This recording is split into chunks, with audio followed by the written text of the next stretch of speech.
Made this to see everybody's faces during the summer because it's been a little while. So thank you guys for being here. It's good to see you. One time for Satchel Sherrill. Yeah! Woo! I want to just give Satchel his flowers because this man, if you know, has been through thick and thin with us since the very beginning. Woo! And has taken on every task we throw his way. And having him on the road is the greatest gift. Yo, and on that note, on flowers, though. Satchel! Wow. I just wanted to give this to We're the... literally giving our flowers. You also deserve it. You kind of look like Justin Bieber walking down the aisle. Thank you. Yo, give it up for Ernie, y'all. Come on. Wow, this is very professional. Look at these seats. I just wanted to, shout you guys out because they really put everything into this, and we just do it all for you guys. And I have a pleasure working with you guys. I love you guys. Love you, brother.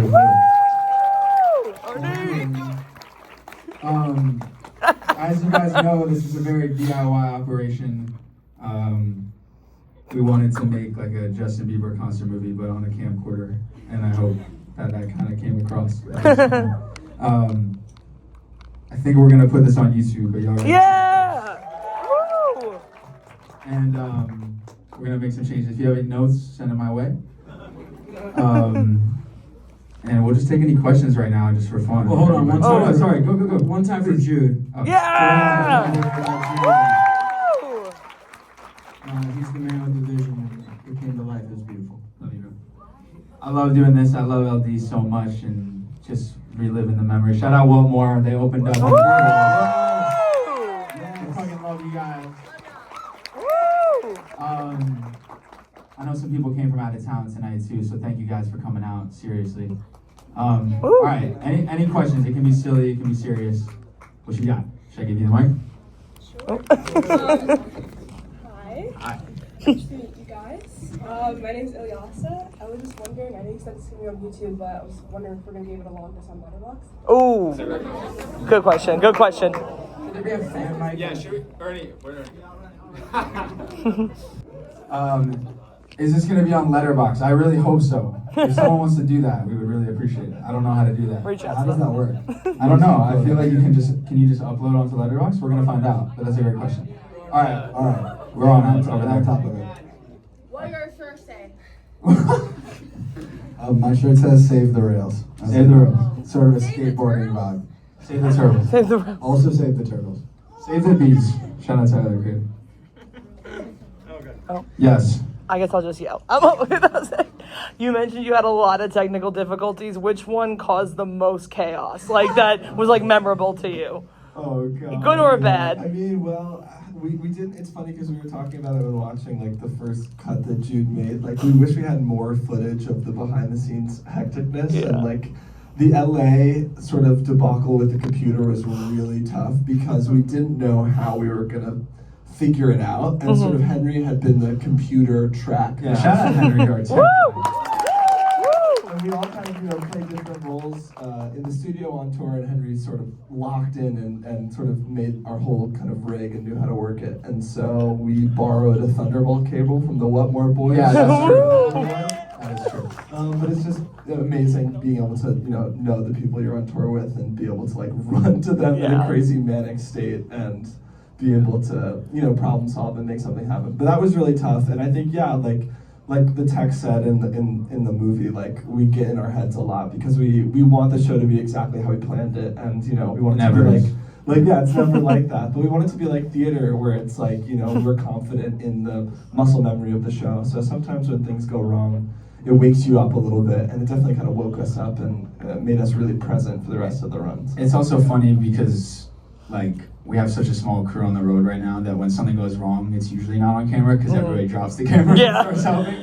So shout out to Satchel again because there's a lot of stuff that didn't make it because he was helping us and he couldn't film it. Nice. So there's a whole full technical difficulty saga that wasn't even in it at all, which was I don't know if you guys saw it live, when Alien first started, Jude used to sample his voice on a little vocal sample pad always, and I don't know, it was just things like that where it was like, it would have been really cool if it worked, but we tried it like 8 times and it would like derail the show every night. So then like, we just had to be like, all right, fuck it, we're not doing it. One day I wasn't even on stage when you went to go. Sometimes it does feel like there's just ghosts that, I remember after the Boston show, we had put so much into that first show back and all this stuff, and then it says in the movie, like, I went on stage and the mic just wasn't working and somehow it got unplugged. It wasn't anyone's fault, it just literally ghosts pulled it out. It might as well have been. Oh my god. And I remember being really sad and my mom was there for me. Shout out, Mom. Woo! She told me to keep going. And then the next night it happened again. And then I think it got better after that, so. We figured it out. We figured out the issue. Honestly, the moral of the story is don't overcomplicate the tech. If you're in a band, just keep it simple. We're trying to learn from that. Anybody else? Me! Yes. Oh my god, I got the outfit memo. Let's go. Okay, is this? Oh, it's on. Okay. You're on. What's your favorite song to perform that was like a surprise song? Like not on the set list? Yes, Which that was one also not in there. So on that tour, we asked the first people in line if they wanted a random B-side song, what would it be? And we learned it at soundcheck, which was very stressful. Also, they could like hear us. Yeah. outside. It wasn't really a surprise. Favorite? I don't know. Honestly, we had to like really refresh our memories. I'm trying to remember. Like we did Connect 5 and we just forgot the words completely. What else? Honestly, next tour we're gonna give some love to the oldies, so it was a good refresher. Shameless plug for the next tour. We Switch Bodies. Yeah. We Switch Bodies. Love. It's coming. It's coming, guys. Woo! I think I don't know which one was my favorite, but I remember really messing up. We did "Work Out," which is like on our first album, and it was like I sang 3 words, realized that I did not prepare at all. No one else knew it in the crowd. It was just kind of it was tough. But I think also it's funny because we have so much music from like our high school era, so we want to give love to all of that, but we keep adding new music on top of it. Yeah, so sorry to keep up. We keep joking like for our set list, okay, like we need to replace the last song, you know. We keep having like eventually we're gonna have a set list full of like 10 like intro to our sets and 10 like outros of our sets. First songs, we albums, made, last songs, a bunch of different versions of it. But I don't know, they were all really fun. I mean, like anything from the first album is just really cool because people have normally when they request it, they've like lived with that song for so long, so they have such a long history with it. So when we play it and get to like see the surprise on their face, it's like the best thing it's ever. fun. Yeah. Shout out like Berkshire. Shout out like we did Close Your Eyes. Shout out like Keep It Bright. Some of those we did a lot of stuff. She Knows Me was good. Yeah, that was also great. And we were like saving ones, and we kind of like really loved it, so we would add more surprise songs into the set. It was a really great way for us to like break out of that sort of theater mindset of like the show has to be the same way every night. It was like, wait, we can change it up and like live with the crowd and be present. Yeah. Anybody else? More questions? Ernie, you got it. Whatever you want. I can't leave it to you I guys. have a question for Satchel Yes. from my mother. Yes. Okay, so we were at the Nashville show, and my mom and Satchel were jumping around for maybe 10 minutes, just talking about how they both live in Brooklyn, whatever. And he remembered he left his laundry in the basement of the venue. And he started freaking out to my mother, and he was like, how am I gonna get my laundry? This. And she's like, okay, I'll go up to the venue with you, and I'll ask them if we can go get it. And then you were like, it's okay, I'll go. I And remember she that. just wants to know if you ended up getting your laundry. Because she just literally, she stayed up all night. She was like, message him on Instagram. Like, is you okay? I'm dying, that's really funny. Yeah. I did forget my laundry in the basement of the venue. I did get it back, but it's like more elaborate than that. Like they closed the venue, locked it down. Yeah. Like someone had to Because come back in and let me in. Like, Ernie had to make some calls actually. That's what it was. Yeah, and that was really unfortunate. But I did get all my stuff back, and it. I think the issue though was I didn't put it through the dryer, so then it was like really late and like it was wet, and I had to like go. But it happens. Wow. Shout out all the moms. We have something for you, Doug. We have something. Do you want to hold it up? Reveal. So I just introduced her to you guys, but somehow it was like... I saw something in the movie and I'm like, I have an extra one. And I'm like, I'll give it to you. Hey, come on!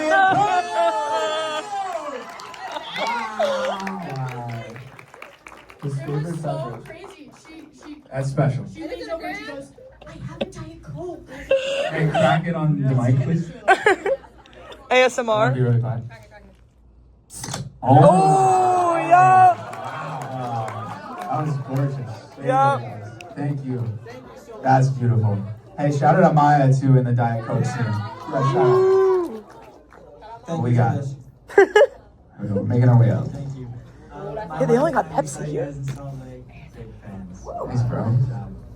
Question. So, what is something you learned from your previous tour to this one, and then now going from this one forward? Like, what are some takeaways, some things you guys, I don't know, like behind the scenes there? That's a great question.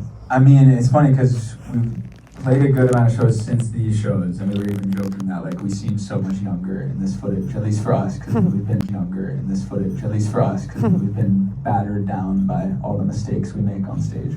No, I'm just kidding. No, I think honestly though, all jokes aside, all right, I'll stop a minute. Yeah. All jokes aside, we have truly learned to just have more fun out there, and just be ourselves up there. I think at a time, especially in high school, when we felt like we had to take ourselves seriously to like earn it.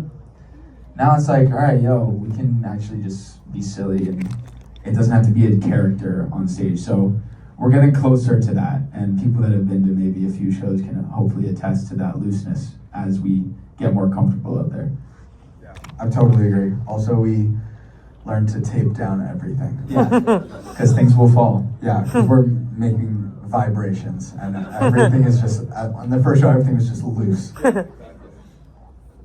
I think also to that point, like, it is sort of weird being on tour because you are, obviously traveling through big cities and you're in society, but you're also a lot of times not in the middle of a big city, and you're in the middle of nowhere, and not only are you needing something completely random like a adapter or like a 50-foot USB-C cable or like a Wi-Fi router, like there are things that I think you have to prepare for by just like playing the first couple shows. So I think, yeah, Jude kind of said it, like giving ourselves a little bit of grace that like you're gonna run into a problem that you just could not perceive. And I don't know, I think doing the surprise songs or trying to, catch ourselves off guard is good, because then when tech issues happen, we're a little better suited to like entertain people and know what to do. I remember like back in, when we were trying to play shows for like a really small crowd, we would have no idea what to do, so we do random covers and some like Daniel Caesar songs, and like someone would be running around. And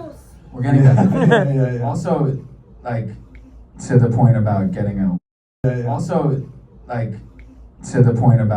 Wi-Fi router and things. Sometimes we'll have to do some crazy runs to get like a new drum fucking thing, whatever. Yeah, and it didn't make the cut because no one was there to film it. But when we're in Denver, I gotta tell this story. When we were in Denver, like when I'm doing the whole like Tony Soprano accent, I'm like, our livelihoods in this U-Haul, whatever.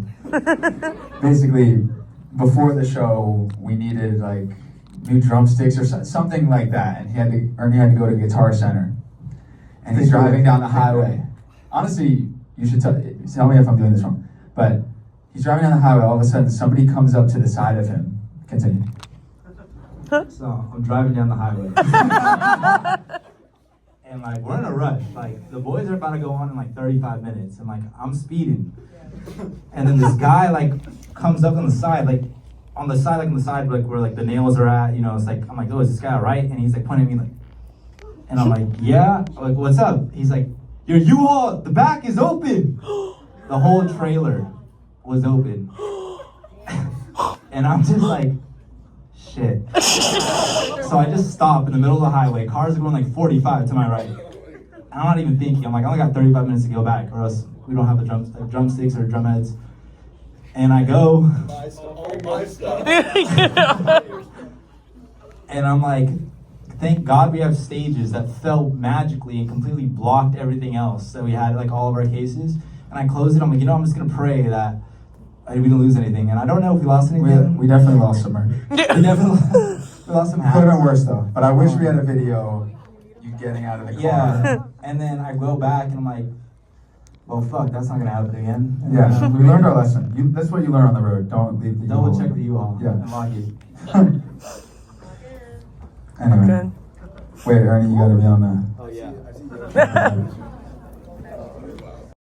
Hey. Hi, how are you? Good. How you doing? Good, excited. Yeah. Are there any songs that weren't on the set list or that you didn't play as a surprise song that you guys wish you had played? We got through a lot of songs. I mean, we did like the set list had a lot of stuff, obviously, and then every night we do the surprise. So we kind of played like probably 40 songs in total. I'm trying to think if there was one we didn't play. Did we play "Worry About Yourself"? No. You know better than us. I don't know. Probably that one. Yeah, "Worry About Yourself" would have been fun. Little Bird. We did Little Bird in Seattle, I think, or in Portland. By the way, did everybody see how crazy I bombed as Sue Sylvester? Too No young. one laughed. They didn't get it. It was fucking silent. And I convinced him to keep it in because We were watching it. I was like, I don't remember it this way. it was Thunderous brutal. laugh. That show was interesting. And I bombed. It's not easy. It was incredible. You did great. You did great. I love it. Look what the cat drank. Yeah. Hi. Hi. If you guys could magically speak to the 4 guys in high school who said, let's do this, if you could go back there for 5 minutes and tell them anything, what would you say? That's a great question. Shout out my Aunt Lisa, everyone. What do you think, boys? It's a good one. I don't know. I think, I mean, the obvious things come to mind, which is like, trust your gut, worry less, don't stress. Keep going. I think, though, that something specific maybe to like trying to be a creative or trying to be an artist is that I think you always feel like as you're getting older, like you're wasting this time of like, oh, my awesome hot rock star young years are like fading away as I don't, we don't, blow up.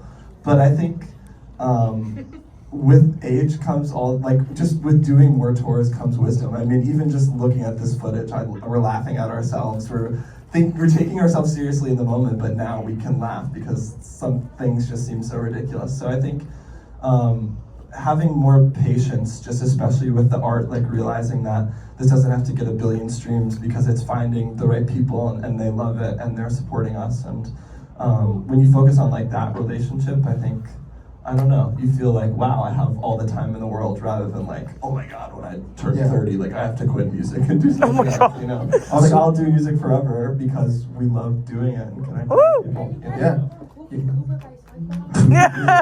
Also, you realize like you get so caught up in the moment when we're making stuff, and then like you're still singing the same songs many years later. This shit's forever, you know. So like, enjoy when you're making this stuff, but like, act with a sense of like levity because it's just gonna have a life of its own, and enjoy that as much. And like these songs are gonna be older and older. They're never going away, and they're gonna outlive us. And like that's the coolest thing. But also, it makes this part where you're stressing about, oh, should we keep that snare in or should we do that, so much less significant because it's like no one's gonna care, you know, in 20 years. Maybe. All right, we got time for a couple more. Hi. So we're in a band and we just played Yes. our first like kind of big girl venue. Yes. Woo! And I was really nervous like in the moment, and then as soon as we got off I was like, wait, that was so how, when you guys first started out, like how did you beat your nerves? Like what helped you be confident performing? I mean, the story that first comes to mind is like our literal first moment on stage. Wait. HP just looked at me for a reason. He's like, well, yeah, getting out there is terrible. Like, walking on stage at first, like, it's awful. That first time, and there's people there, and you're like, oh, this was a mistake. The first time we played a show, we opened with our song State of Mind, which was on our first album.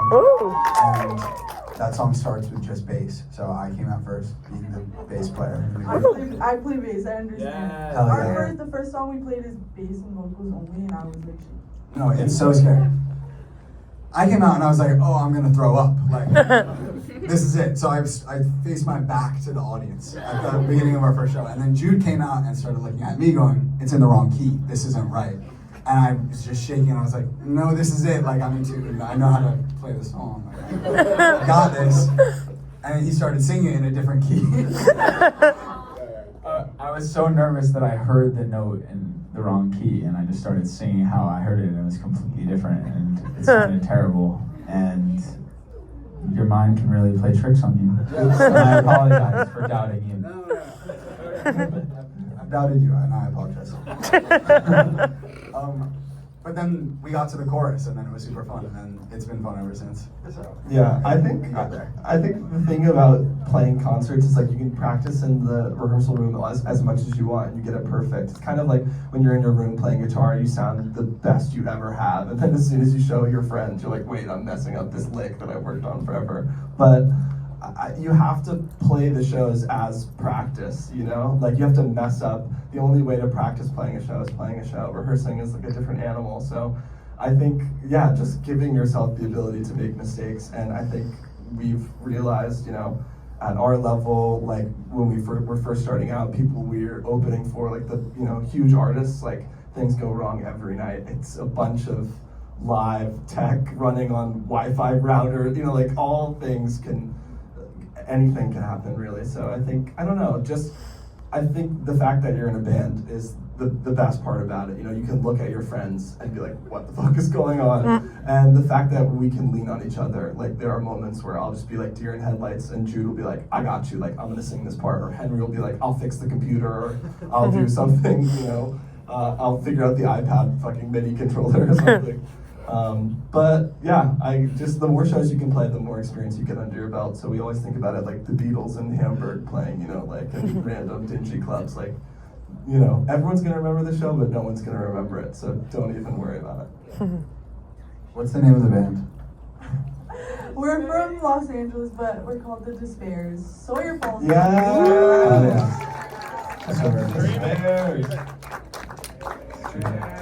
No! Oh, yeah. No.